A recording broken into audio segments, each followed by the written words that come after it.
Bom dia, muito obrigada. I think I'll continue in English. It'd be better for all of us.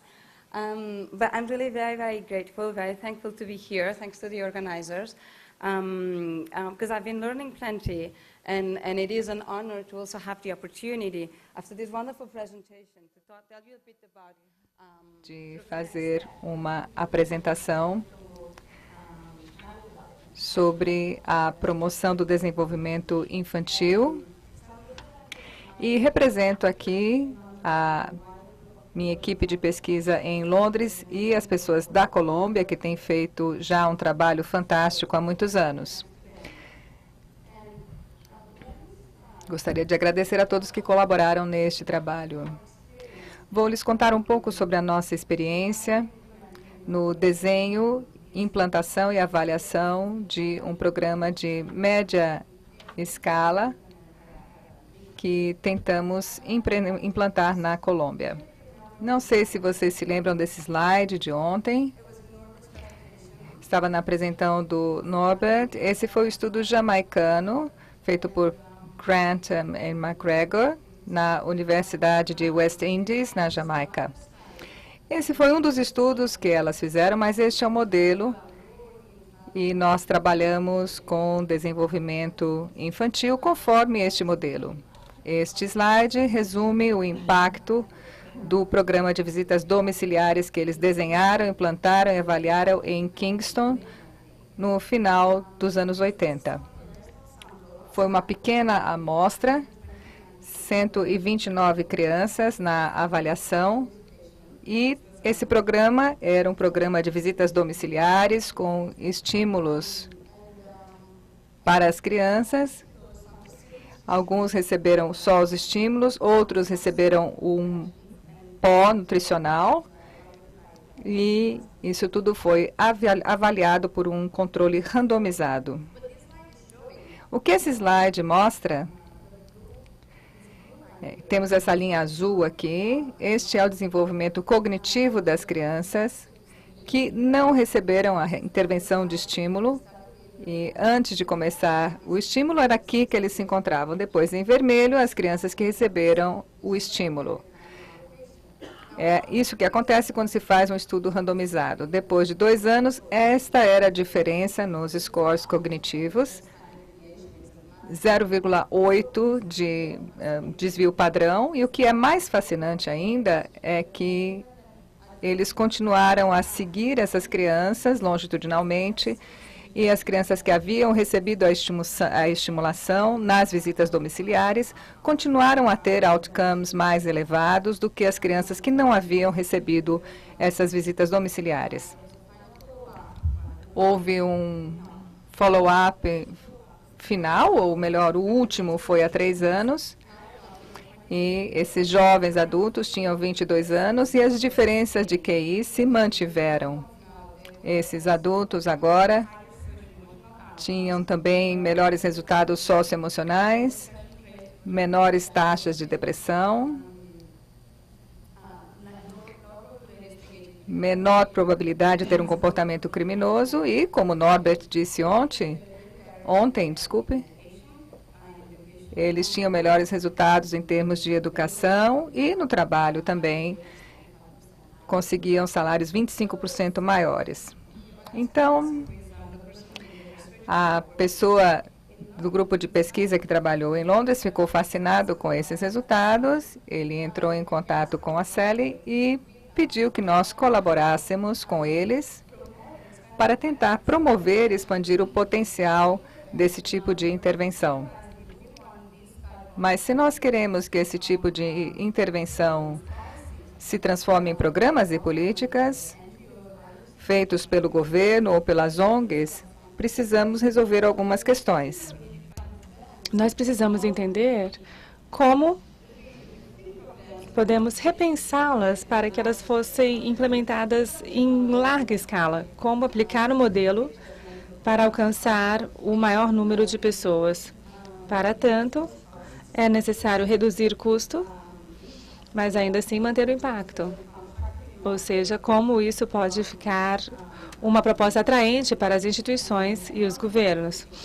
Não apenas você precisa atingir o impacto, mas o impacto precisa ser sustentado no longo prazo, que é isso que você quer. Você quer melhorar o bem-estar da sociedade em geral. É também importante entender como estão funcionando.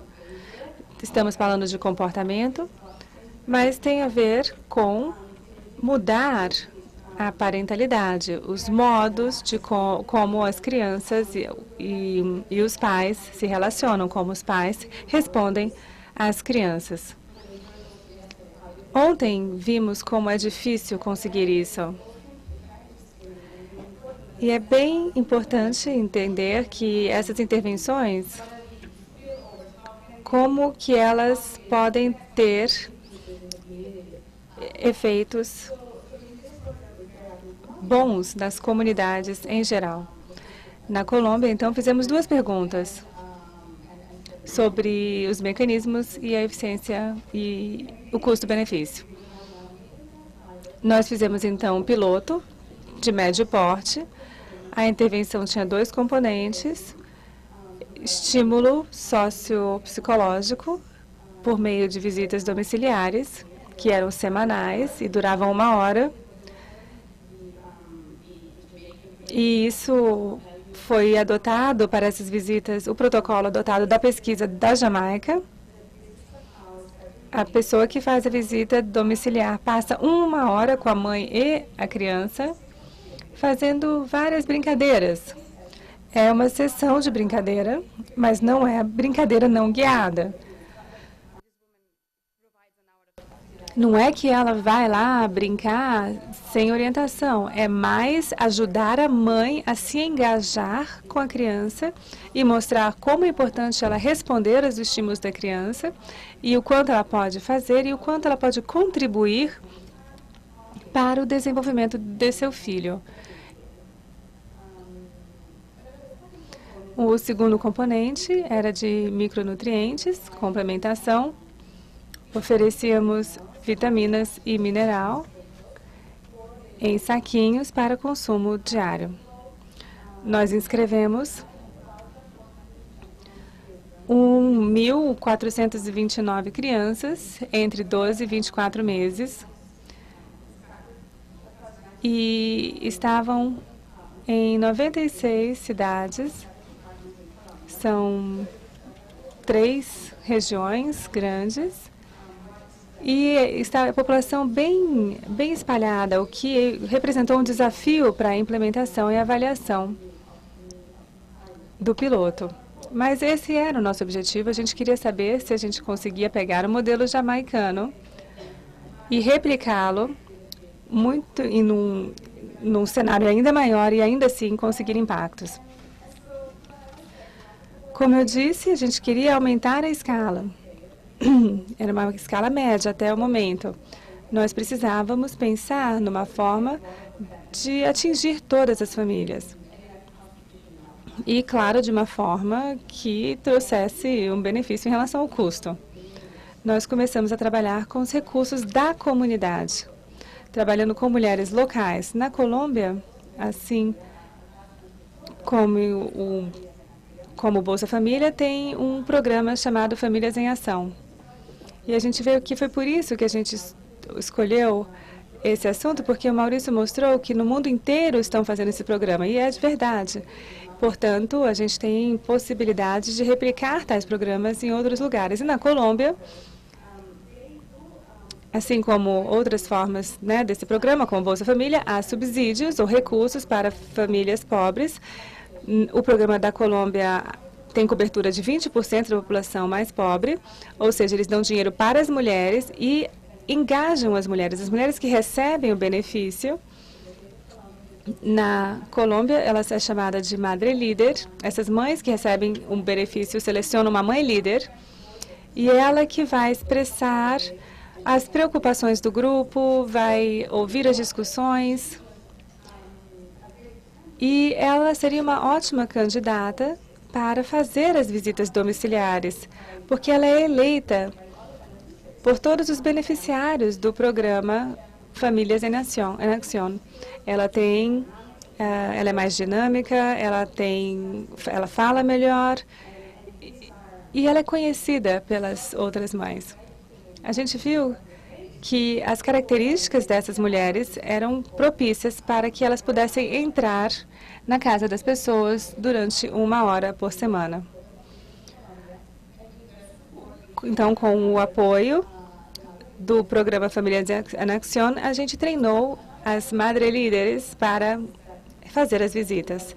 Nós construímos também um desenho para o piloto para que pudéssemos entender o impacto e quantificar esses impactos sobre os resultados das crianças e também entender o que estava acontecendo nos lares. Se, portanto, fosse bem sucedido, a gente diria, olha, isso foi o que a gente fez, isso funciona e é assim que funciona. E a gente queria aprender com o processo para melhorá-lo, para que todas as pessoas pudessem melhorar com a experiência. Por que trabalhar, então, com as mulheres locais? Porque elas já estão lá, você não tem que levá-las, elas já estão lá. Elas serão mais baratas também, isso contribui também para a redução dos custos. E também faz sentido pensar que essas mulheres, elas ficarão lá quando nós sairmos. Ou seja, se você introduz esse conhecimento e as práticas, você espera que elas se apropriem dessa intervenção e elas mesmas passam a se tornar agentes de transformação. E é um mecanismo de empoderamento. Isso é uma forma de possibilitar que tudo seja replicado de uma forma perpétua mesmo, que se perpetue. E também tem um aspecto da qualidade. Como sustentar a qualidade? Nós, claro, usamos a rede das madre-líderes porque eles tinham potencial. Mas essas mulheres, elas têm educação secundária, às vezes não completa. Algumas têm só educação primária. O nível educacional delas é limitado, portanto, a ideia que precisa ser acolhida é que há que haver um redesenho para que elas possam fazer um bom trabalho. E, claro, a gente tem que fazer com que elas se sintam capazes de fazer o trabalho e de que elas estejam dispostas, motivadas e que elas tenham apoio para fazer o que elas precisam fazer. Ou seja, é treinar essas mulheres, e elas não estão acostumadas a treinamentos longos, e também você precisa ter certeza que haja um grupo de supervisores e mentores durante o programa inteiro. Eu falei que a gente estava trabalhando em 3 regiões. Em cada região havia várias cidades. Cada cidade a gente tinha 3 pessoas que faziam as visitas domiciliares. Cada um visitava 5 famílias. A ideia de fazer assim foi por conta do desenho que a gente tinha e dos recursos que a gente tinha. A gente não tinha mais dinheiro para conseguir medir mais que 1.400 crianças. Não tínhamos dinheiro para oferecer mais visitas.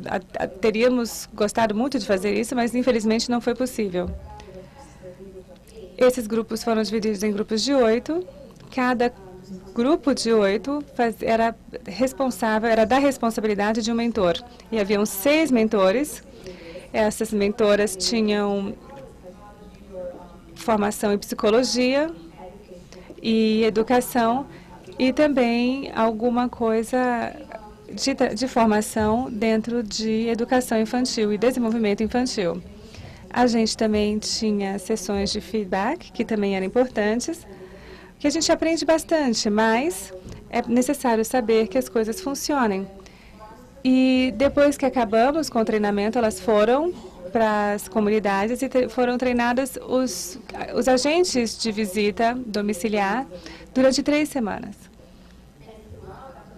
E após o treinamento, havia o trabalho dos monitores, os supervisores. Então, os monitores, e os mentores e os supervisores iam para lá treinar o próximo grupo numa cidade. Depois, eles iam treinar os próximos da sua comunidade. Depois que o mentor treinasse as 8 comunidades pelas quais ela estava responsável, ela fazia visitas periódicas para observar algumas das visitas e para que pudesse promover e oferecer treinamento contínuo e suporte contínuo para as agentes domiciliares.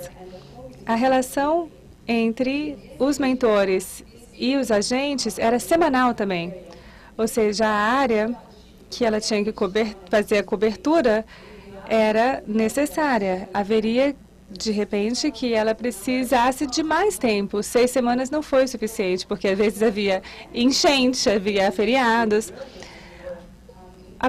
Aprendemos muito em relação ao que foi feito, né, para melhorar o treinamento e o apoio depois que o projeto começa a ser implementado. Havia muita necessidade de comunicação telefônica, muitas mensagens de texto para os agentes domiciliares, com as principais mensagens, por exemplo, ouça a mulher, e depois, de novo, mais mensagens principais para reforçar o treinamento. Aqui são algumas fotos dos treinamentos. A pessoa aqui à esquerda é a Sally. Ela veio à Colômbia para nos ajudar a organizar tudo. Ela veio várias vezes. O currículo, como o maior objetivo é promover desenvolvimento cognitivo e linguístico, a ideia é baseada na necessidade de estar centrado na mãe, um apoio para a mãe promover o desenvolvimento infantil como cuidadora. Havia muitos materiais de brincadeira que eram ricos. Isso era introduzido nas visitas, mas também a mãe recebia informação sobre o quanto ela poderia fazer ou o quanto ela poderia ensinar enquanto ela cozinhava ou enquanto ela dava banho. É mais dar ideias para a mãe como ensinar o seu filho durante as suas atividades do dia a dia. Não era 1 hora de serviço de babá, por exemplo. O programa não se reduzia a essa 1 hora de visita. Os materiais, por exemplo, para as brincadeiras ficavam com a criança, para que as crianças pudessem continuar brincando naquela semana. E naquela visita seguinte, os materiais eram recebidos e outras atividades eram apresentadas. Na comunidade, a gente tinha uma brinquedoteca que ia de família para família. Porque as crianças, claro, faziam atividades diferentes de acordo com a idade. E o agente domiciliar, ele conseguia avaliar qual atividade era adequada para a criança da faixa etária que estava presente na visita. Aqui tem fotos, cenas de conversa para promover o desenvolvimento linguístico. Isso aqui não eram os brinquedos ou os desenhos que a gente usava na Jamaica. Tudo isso está meio colombializado, digamos assim, está adaptado para a Colômbia. Eles têm que estar, obviamente, apropriados e adequados para a cultura de chegada. Muitos livros. A gente colocou muito esforço em adaptar culturalmente os livros. Quase todos os brinquedos também usavam elementos, objetos do desenvolvimento e disponíveis no local. Por exemplo, algo que eles pudessem pegar. Não adianta introduzir alguma coisa a qual eles não podem ter acesso. Eles podem poder replicar isso. Não precisa ser um objeto estranho, né? A Sally, por exemplo, passou durante muito tempo pensando em brinquedos de garrafas PET. Há muitos exemplos, por exemplo, para empilhar, para puxar, empurrar, todos esses brinquedos que são feitos de garrafas de plástico. Aqui algumas fotos das visitas domiciliares. Os membros da família, eles se engajam também nas visitas, isso é desejado. E a avaliação, como eu falei, estávamos trabalhando em 96 municípios, em 3 regiões. A gente tinha uma ferramenta, a gente estratificou em 3 regiões e a gente alocou, então, randomizado, estímulo, suplementação, o grupo de controle, que não recebeu nada. Aqui a distribuição da amostra na Colômbia está bem aberta na área geográfica e tem muitas misturas entre elas para os efeitos do estudo para garantir a randomização. Durante fevereiro e maio, durante o treinamento dos agentes domiciliares, durante as visitas, já estávamos angariando dados. Dados sobre o domicílio, dados sobre as crianças, dados sobre as mães. Estávamos usando o Bailey Test, que é um teste padronizado. E também estávamos usando informações sobre as visitas domiciliares e os agentes, domiciliares. Ao recolher os dados e entrevistar, já estávamos também fazendo a fase de intervenção, que durou 18 meses.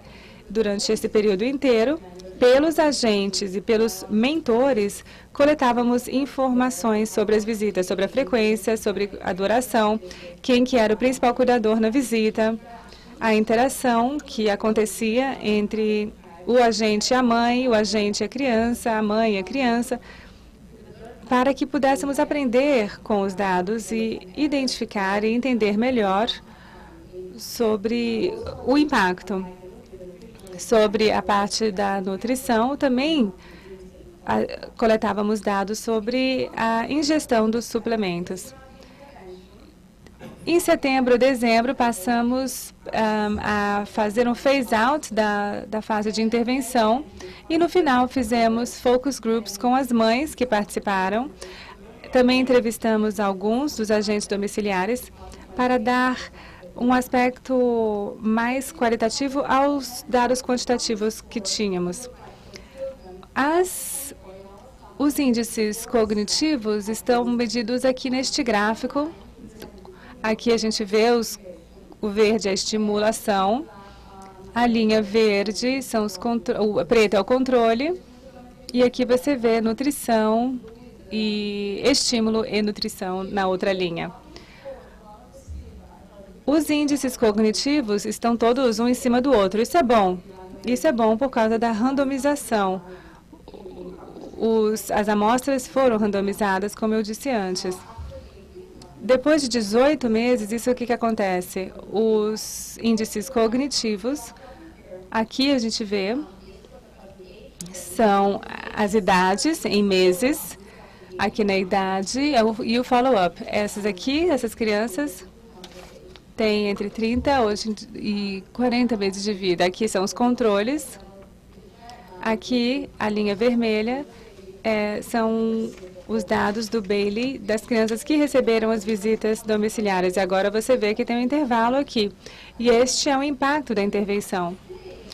Você consegue ver que há um indício de que essa diferença está aumentando com a idade. E agora, deixa eu dar alguns números. O impacto foi de desvio padrão, havia impacto também em linguagem, dentro do desvio padrão, e um impacto menor do que foi alcançado na Jamaica. E é isso que acontece quando se aumenta a escala de um programa. Acontecem duas coisas. Primeiro, nós aprendemos muito no processo, então há maneiras de tornar esse impacto maior. E esse ponto 26 representa 1/3 da diferença de cognição entre a baixa renda e a alta renda em Bogotá. Então, não é um impacto que possa ser ignorado. Em relação à suplementação, a interação entre a suplementação nutricional e a estimulação teve um impacto nos outcomes. E tínhamos outras hipóteses também. Nós achávamos que a suplementação ia melhorar substancialmente a nutrição, mas não houve impacto nesse ponto de vista. E não vou entrar muito nos detalhes, pois o foco do evento é mais na questão da parentalidade, mas a lição que nós aprendemos é que a anemia dentro dessa população é muito alta. 40% das crianças têm anemia. A deficiência de ferro não é a principal causa de anemia, e nós estávamos dando ferro para essas crianças. Então, nós achávamos que estávamos seguindo as diretrizes em relação ao tratamento de anemia, mas não estávamos fazendo o que era necessário para aquela população. Há médicos aqui, não quero falar especificamente sobre isso, pois não é a minha área de atuação, mas o que acredito é que o consumo de ferro é afetado pela dieta, e a dieta não levava à absorção de ferro. Então, nós devíamos ter pensado melhor a respeito daquela população, que era a nossa população-alvo, antes de fazer uma intervenção de micronutrientes como nós fizemos.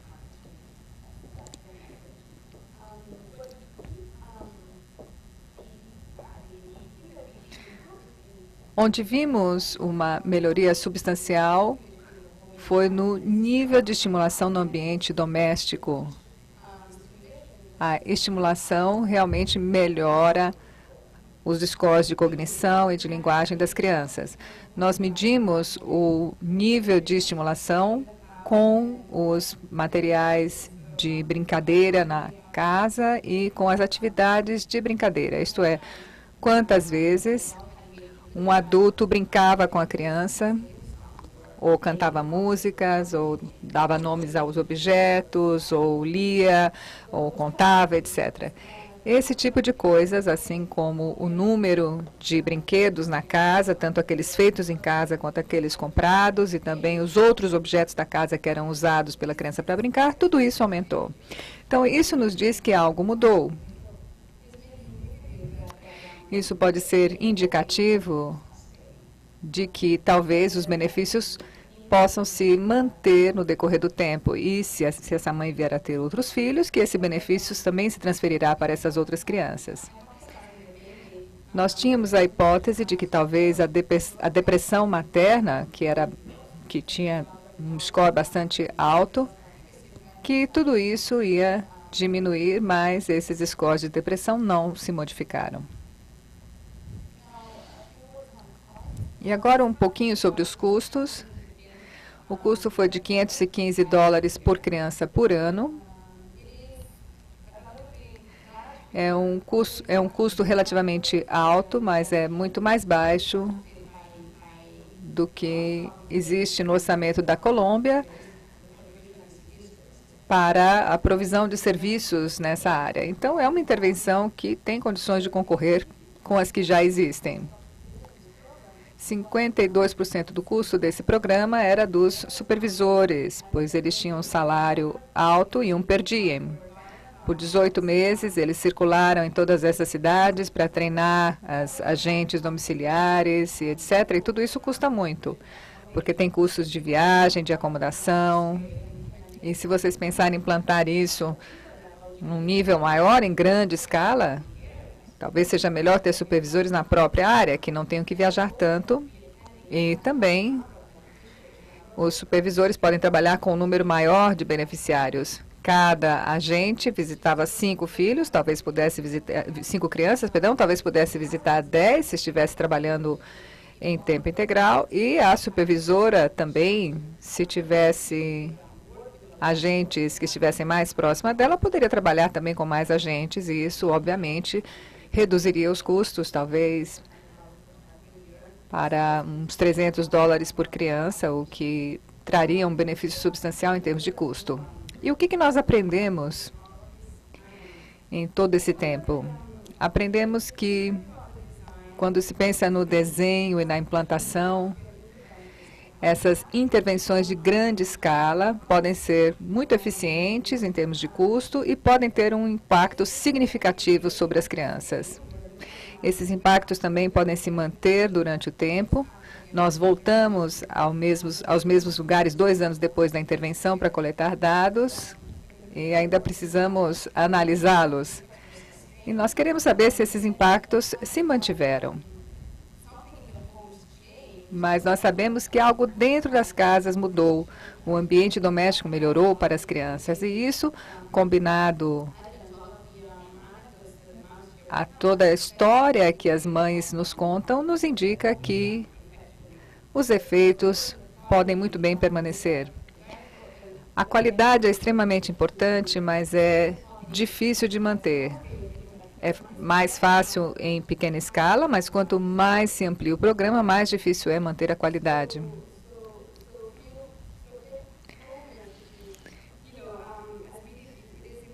E, como dissemos, é importante pensar em quem vai fazer a intervenção quando se quer fazer um programa em grande escala. Talvez seja preciso usar os serviços já existentes, talvez empoderar as próprias comunidades, que é uma estratégia que me parece ser bastante adequada. Temos que pensar também na qualidade do treinamento, da mentoria, e também é preciso sempre se manter fiel à intervenção original, porque aquela sim se provou que funciona. Ainda precisamos aprender mais sobre como explorar as interações dentro das comunidades. Estamos fazendo agora alguns trabalhos na Índia com o mesmo modelo, mas em grupo. E aí há outros desafios que têm que ser tratados. Alguns de vocês fazem intervenções em grupo aqui no Brasil. E a gente tem que pensar em como combinar os grupos etários, as faixas etárias, como é que se trabalha com as mães e os filhos ao mesmo tempo.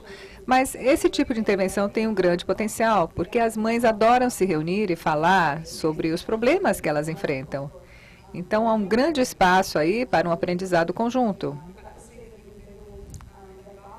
No Peru, o governo se empolgou com os resultados desse estudo e decidiu implantar um programa de visitas domiciliares em grande escala, inspirado na experiência jamaicana e na experiência colombiana. Nós os estamos auxiliando e temos que enfrentar aí esses desafios, mas pode ser feito sim. Muito obrigada. Era isso que eu tinha a dizer.